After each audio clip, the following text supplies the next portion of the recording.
Hello, Richard.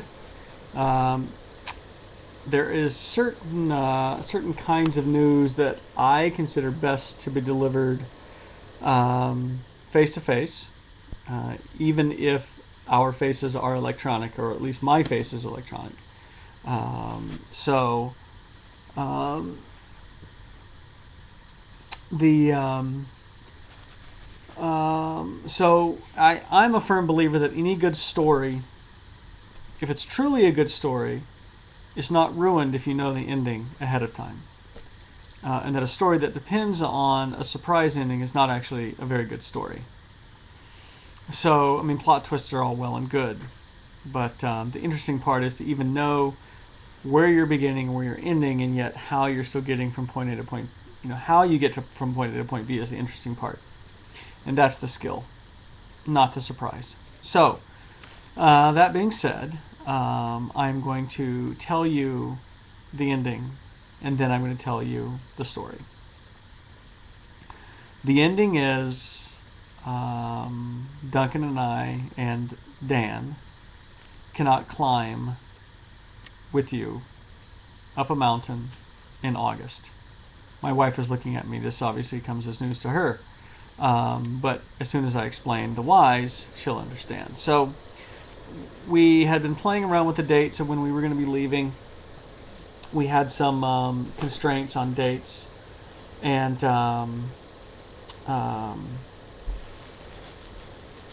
we were planning on leaving, the 7th or the 8th, and we were going to be able to climb with you on the 13th or the 14th or the 15th, in there somewhere. Then let's see, what was the first thing that came up? Something came up, and then something else came up, and then the most recent thing, Duncan, my oldest, who you will meet, is going to be taking all of his classes his senior year of high school at the local university, which is a program called post-secondary something enrollment option.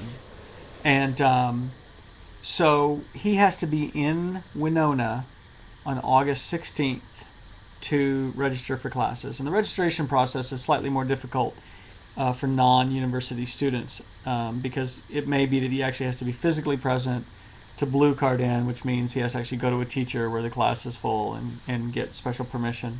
Fortunately, we know a lot of the professors, which does help our case. So that put an end date, so we had to be back in town on the 15th. So I thought, hey, no problem. We do all the concessions for the Shakespeare Festival, which is a big festival that's here in town. We, as in Mugby Junction, the coffee place. And the festival ends on the 31st. Now, I don't know if I'd mentioned, but I have a 2.2 mile race in Lake Superior on the 6th, which is Saturday of August. And so I thought, well, that's too tight. We'll just leave, the 2nd or something of August. I will skip that race and we'll just head out there. I would frankly rather climb than race in Lake Superior. Well, in the meantime, last week, I think it was, maybe a week and a half ago, Duncan accepted a position as a stage manager for a show called Divorce Revolution. That was written by a friend of ours, and that show is being staged on the 5th and the 6th, the Friday and the Saturday. So he has to be in town through Saturday.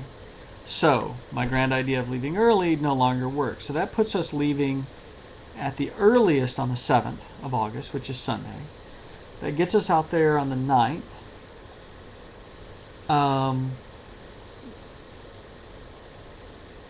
Or the 8th or the 9th, and then we have to leave to get back here on the 13th so that we're back by the 15th, since we're driving out, of course.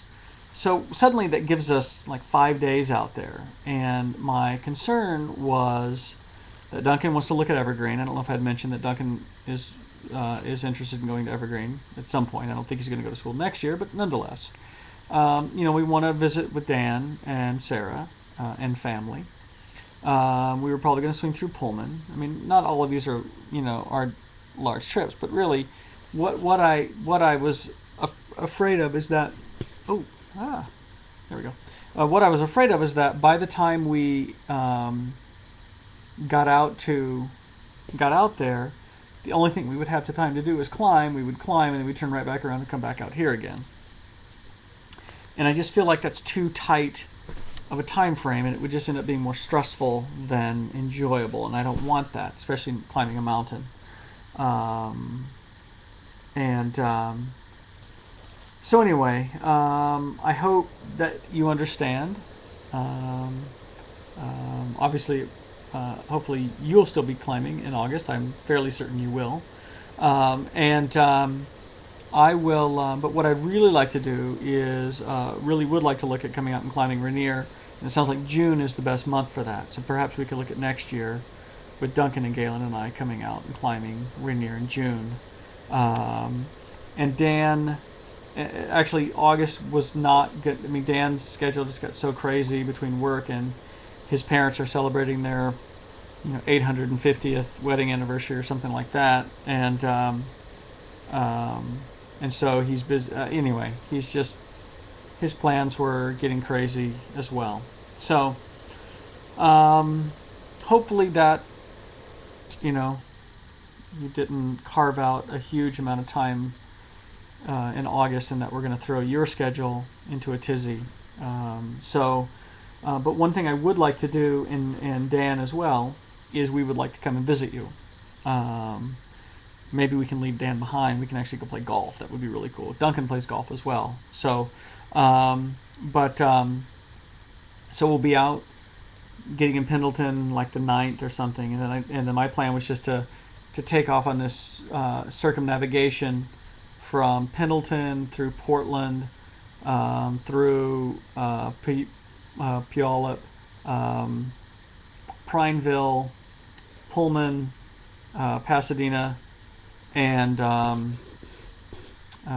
Paraguay, because we really want to kind of keep this as a P trip. So we're going to start in Pendleton, and then we'll head over towards Portland, which is where we would love to come visit. So let me know what your schedule is like the 9th, 10th, 11th, and there. You can email me, that's fine. You don't have to send me a video, but you can send me a video if you have the ability and the know-how. You don't need the know-how, you just have to have the ability. Anyway, and then we're going to go up to Olympia, Seattle, Ellensburg, back to Pullman, where we're going to drop Dan off, because he's going to go from there out with his parents on their 872nd wedding anniversary. So anyway, that's my tale of woe of Juliet and his Romeo.